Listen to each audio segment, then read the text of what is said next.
Welcome to Pete Antonellis Wednesdays with Workers, hosted by the American Labor Museum, Botto House National Landmark in Haledon, New Jersey. My name is Angelica Santamaro, and I'm the director of the museum. And today we warmly welcome Donna Caldwell, a member of the International Brotherhood of Electrical Workers Union 827. Welcome, Donna. Thank you for having me. Thank you so much. This is a wonderful opportunity, and I appreciate it. So, Donna, please let us know what led you to becoming a member of your union. Actually, I wasn't led to become a member of the union. I wasn't going for unionization. I was looking for a job. I was working as a bank teller. I was making very little money. And I heard about a job, a company called Bell Atlantic that was hiring. And I didn't even consider unions then. I just needed a job that would pay me better wages. You know, I was 22, I think around the time I had a 2-year-old single mother, and it was time for me to do something. So I went, took the test, got the interview. And it was at that time that I learned more about unions. It's not like I didn't know about unions, but that's when I learned that this was a union job. And then the benefits of that, of course, was that I was going to be starting at a better wage, right, than what I was already working at. And I was going to be getting a raise every 6 months until I reached top pay. And I was like, wow, and that's because of the union. And so I'm just grateful to unions, and I've watched the whole dynamic as I grew in my career, between unions and, laborers and labor boards and, all kinds of and organizations. And it's the union is a great thing to have. So when you left being a bank teller and you went into a union, was it the IBEW? And No. Was it the position that you're in now? No. When I first started, I was a 411 operator. And I was with the Communication Workers of America, CWA union. And that was a great union. And that's where I learned. As a matter of fact, I became a union steward at some point in my career in CWA. And it was just because I was really, really fascinated with and passionate about fair and equal workday, wages.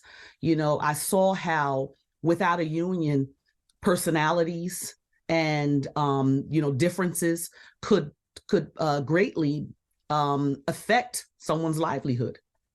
And so I joined the union because at the time my livelihood was being affected because I was having clashing situations with the job or with certain supervisors. And I realized that the union was there to protect me, to be able to, hear everybody out and put everybody in their place, and move forward, so yeah, so that's where. And then once I was operator for about 9 years, got burnt out, just being inside, in a building, and, the way it was structured, it was just not conducive to me anymore. And so I tried my hand at going outside and becoming a installation and maintenance technician. That is when I went into the IBEW. I see. I understand. And when you went outside, what type of work did you do? Is it the work that you're doing now? It's not the work that I'm doing now. But when I started, when I was outside, I was at installation and maintenance. So we did install copper telephone lines because we didn't have fiber then, obviously. That was years ago. That was like 2000. And so we were installing and maintaining telephone lines in homes, businesses, and whether they be aerial, whether they be underground. That's what we did. And I did that for probably about, I'd like to say 20, 22 years maybe. And then I got sort of burnt out with that particular craft as well. And so there was, because of the union, there was a wish list, and a wish list is where the company needs to hire. They want workers in a specific division. This was a construction division. This is where they hang all the cable, all the fiber, or pull it through manholes, where they build the network, remove and place telephone poles. The whole nine is construction, consists of that, those tasks. And the company, if the company had their way, of course, they would hire from they would contract it out. They would get other companies that do these types of things, and that would be it. And we would all, their workers would be where they are, stagnant, if that's what it was. The union fought to move from within, move these men and women from within, move them from this department to that department, shift, make sure that everybody is where they can be. And then if we still need to hire from outside, then we hire to fill those spaces. And so a wish list came up for construction, the construction department. So I left I&M because I had a lot of seniority. I'm 30 years now, 32, April will be 33. So I put my name on the wish list and I was moved into construction. And it's still IBEW, still the same union and everything, but just a different craft. So when you move from one type of work to another, is there any education or any training involved? Yes, I had to go to what we call plant school, and that was in Virginia. So I spent 4.5 weeks at a training center in Virginia, where you had to get reacclimated or retrained on climbing telephone poles with the hooks, spike, we call it hooking the poles. But so we did that. And then they just gave you a basic overview. You were able to touch every portion of construction that you were going to be working, that you could possibly be working on in, the trucks, the big digger truck, to place and remove telephone poles, the big bucket trucks to place the fiber trucks to pull fiber on the reels, and, just everything. They just gave you a touch of it. You get opportunity. All the equipment is heavy. I was always like, oh no, but you got the opportunity to touch that. And then when you go back to your garage is when you start to learn each of those things. And I'm still new at it. But it's great. I love it. And that's at no cost to you when you go for your training. Is that correct? That's correct. Union negotiation requires that the company pays for it. They want you to train. They want to send you there, so they pay. So when you were in your prior position for so many years, it sounds like you had enough experience and education that you probably could have even taught at that time. I did. When I was in installation and maintenance, there was always training happening, whether it be basic troubleshooting for, the copper lines, and then when DSL came on the scene, that was our introduction into internet. And so we had to learn DSL, the majority of the technicians. At that time, I was solicited to become an instructor. The union had made a deal with the company that the instructors would be technicians. And opposed to you calling the vendors of a certain meter, or, somebody that doesn't even work in our craft, even though they may know the equipment or they know the book way of using the equipment. We needed people that do the work to teach people how to do the work. And so the union negotiated that. They negotiated that technicians would be sought, they could apply, and then they would be pulled out of the field, and that the lifespan of an instructor was about like 18 months, a year and a half, and then you go back to your position, back to your same, flow. You lose nothing. And then if there's somebody else that wants to come in, they come in.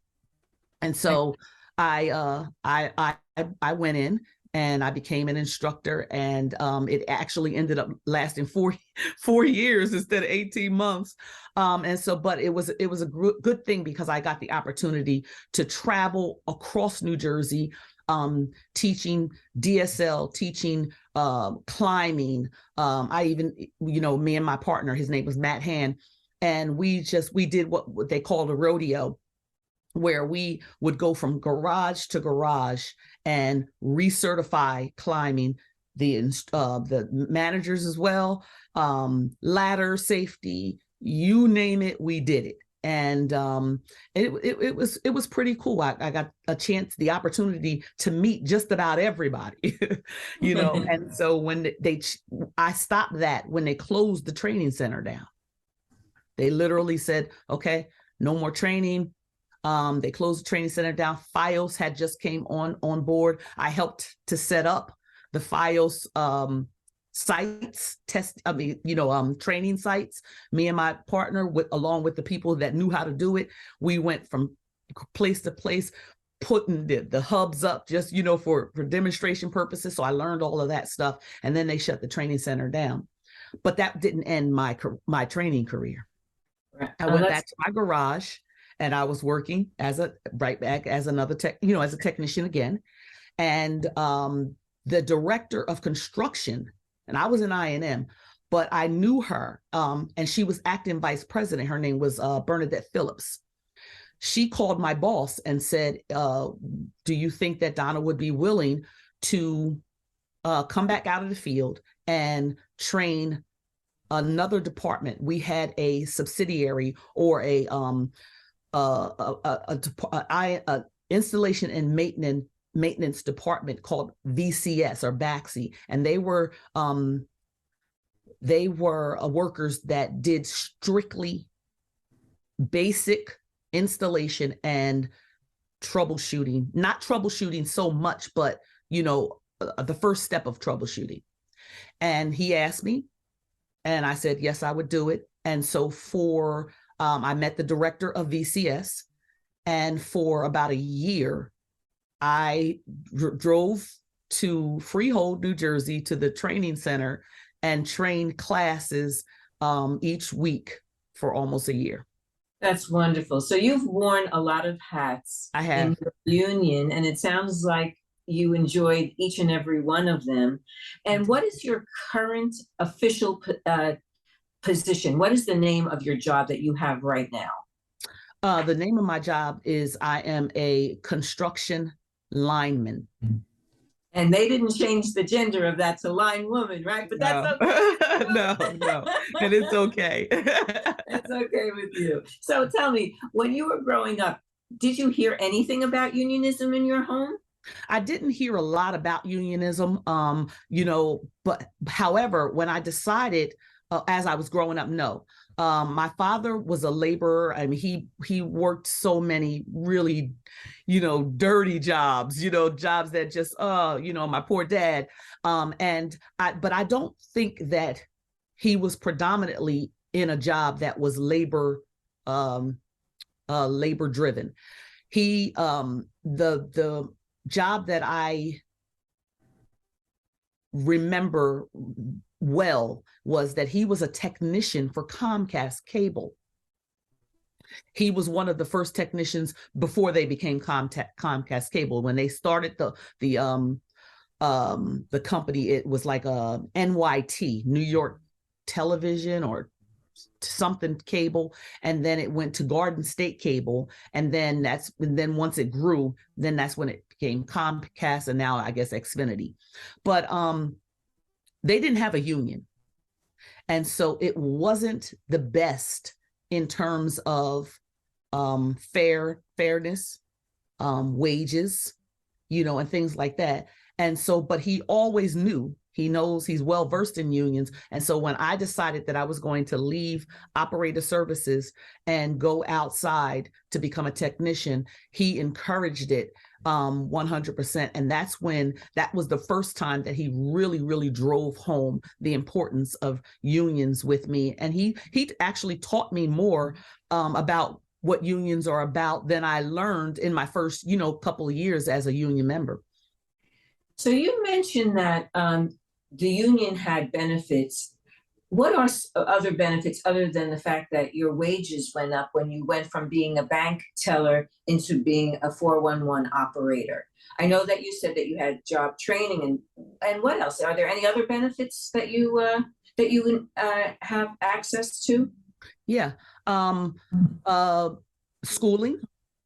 The unions negotiated actual payment for school. And I'm talking college, So Right. I actually got my degree while I was a technician, got my bachelor's degree, and Verizon paid for it. Nice. So that was, that's a benefit. The other benefit would be job security. The secureness of knowing that you were going to, you could keep your job and you wouldn't have to worry about it being taken away from you just because someone decided that that's what they wanted to do. The other benefit was benefits, health benefits. Health benefits were enormous.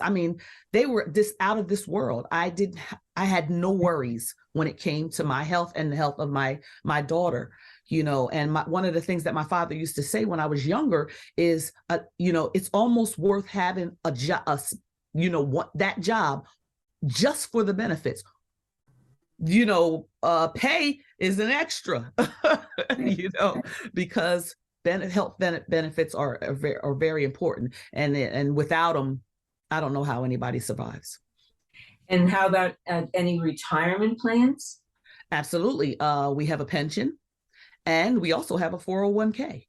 So that was another thing that was huge because most companies offer one or the other.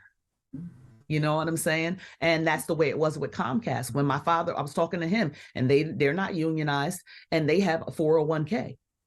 And so that's what your retirement is going to be. You're going to live off of that. So you better manage that properly. But we had that, and we had a pension, and we had a matching with the 401k, company matchings, 66 2/3% up to a certain, amount. But that was all union negotiated. Excellent. Excellent. So many jobs throughout the country have been affected by the global marketplace. Can a job like yours be something that could be affected by that? Absolutely. When you outsource, when you figure a lot of the materials and things that we need in our job, a lot of those are outsourced, or they have to be brought in from other places. And with the pandemic, and with the way the economy is going now and all this stuff, shipping affected us greatly because we weren't able to get shipments of a lot of the things that we needed to complete the build, in our network. Just simple things. You remember when COVID broke out, in the very beginning, we couldn't get hand sanitizer. So we were out working and the company was running around trying to figure out how they can get us, the safety things that we needed. They were shipping in alcohol and, so we could, clean up with it and stuff like that. So just little things like that, but bigger things, like fiber, can't get it shipped, sometimes. And so, the company may need a certain size or amount of fiber so that the fiber technicians can continue going down the road and putting it on, on the poles or in the manholes. And we have to wait because, globally, everything is out of whack. So is there any other way you could like improvise without that? Yeah, Without yeah. They technicians, they know their craft, and those guys came up with all kinds of ways, of doubling up on what we have, you know what I'm saying? And I was just listening to them because I that's not a I haven't gotten into that portion yet, So I'm listening, and they're coming up with all kinds of ways to make it work, and they did. Yeah. So they doubled up on different size fibers, and a lot of times they would some of them would travel, they would get on in these trucks. The boss would say, go ahead and get it. And they would drive, miles and miles and hours, to go pick it up from somebody that does have it, that still had it, that didn't need that size and stuff like that. So they make it work. I tell you, my union brothers and sisters, the union, we work, we work. union strong. That's right. Union strong, Yes. strong. We work hard, and we can do so because we know that we have the security and we have the wages. And when all of those things line up nicely, then it makes for a great workplace.